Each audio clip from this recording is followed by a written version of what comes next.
Today we're going to turn your world topsy-turvy and make you question everything you thought you knew about, wait for it, mobsters. I know what you're picturing. Sharp shoots, snappy fedoras, smoke-filled rooms, and secret whisper-filled meetings in the dead of night. But what if I told you that some of these wise guys, these so-called bad boys, did some real good for their communities?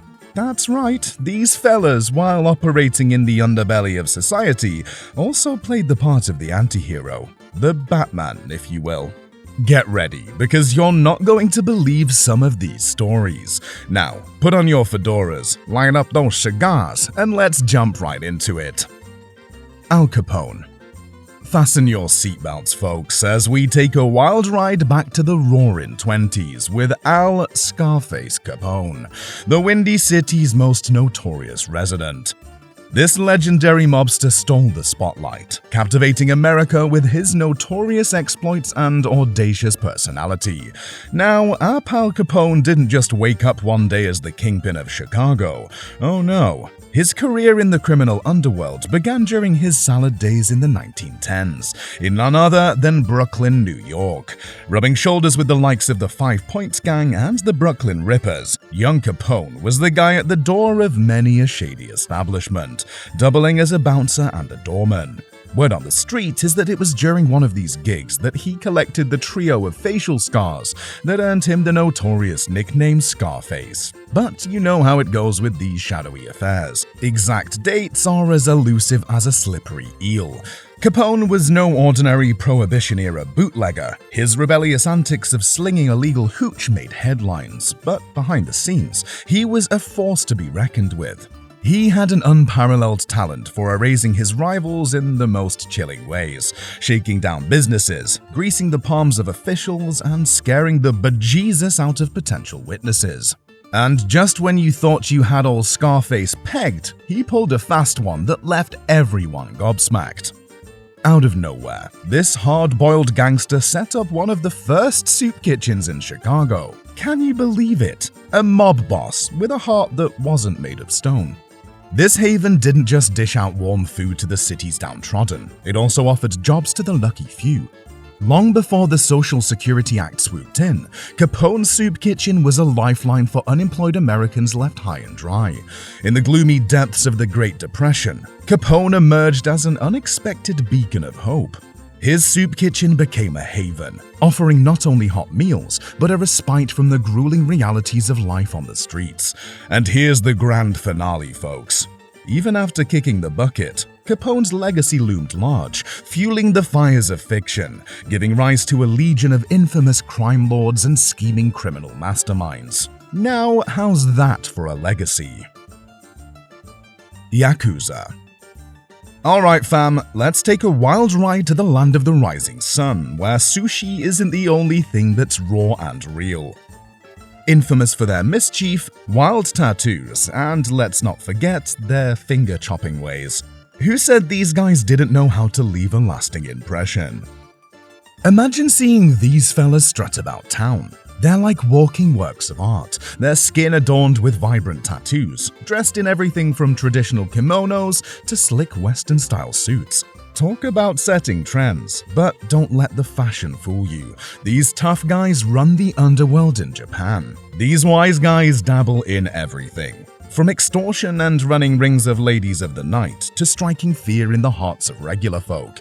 Let's just say they're not exactly the help an old lady across the street type. Or so we thought.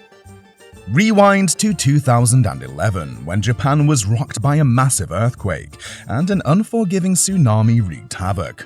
Who would have thunk it? In the midst of the turmoil, the Yakuza, the infamous bad boys, stepped up to do some real good. They traded in their troublemaking for mercy missions, delivering vital supplies to emergency centers in need. Amidst the heartache and the chaos, where over 27,000 lives were lost in a flash, these tattooed Robin Hoods went from terrifying to life-saving. And get this, they didn't just lend a hand for a pat on the back. Nah, these guys saw it as a chance to cut through the red tape and get real help to people who needed it most. Sure, some folks chalked it up to a PR stunt, but let's not dismiss their actions too quickly. When the chips were down and hope seemed lost, these unconventional heroes stepped up to the plate. Say what you will, but in their darkest hours, these mobsters brought a glimmer of light, so let's tip our fedoras to these fellas. 'Cause in the end, they showed us they're more than just tough guys with tattoos. Pablo Escobar. Escobar didn't start his misadventures by stealing just any old thing. Oh no. Escobar and his gang had a peculiar taste for tombstones. They would swipe these solemn markers, expertly wipe away the inscriptions, and then cunningly resell them off to unsuspecting buyers. Now, Escobar wasn't exactly the poster child for academic excellence. He dropped out of school and dove headfirst into the glamorous world of car theft. Joining forces with various gangs, he honed his skills in the art of liberating vehicles from their unsuspecting owners. But little did the world know that Escobar had bigger plans brewing in his mischievous mind. With a penchant for violence, he began delving into the treacherous realm of kidnapping. He would employ his fellow criminals to snatch unfortunate souls who happened to owe him money, demanding hefty ransoms for their release. One specific kidnapping solidified Escobar's infamy. Businessman Diego Echeverria found himself in the clutches of this nefarious kingpin, and alas, his fate was sealed. The Echeverria family was forced to part with a whopping $50,000 as a ransom payment. But wait, there's more. Escobar's story takes an unexpected twist. While he may have been a tough guy, he had a secret alter ego, a do-gooder and philanthropist.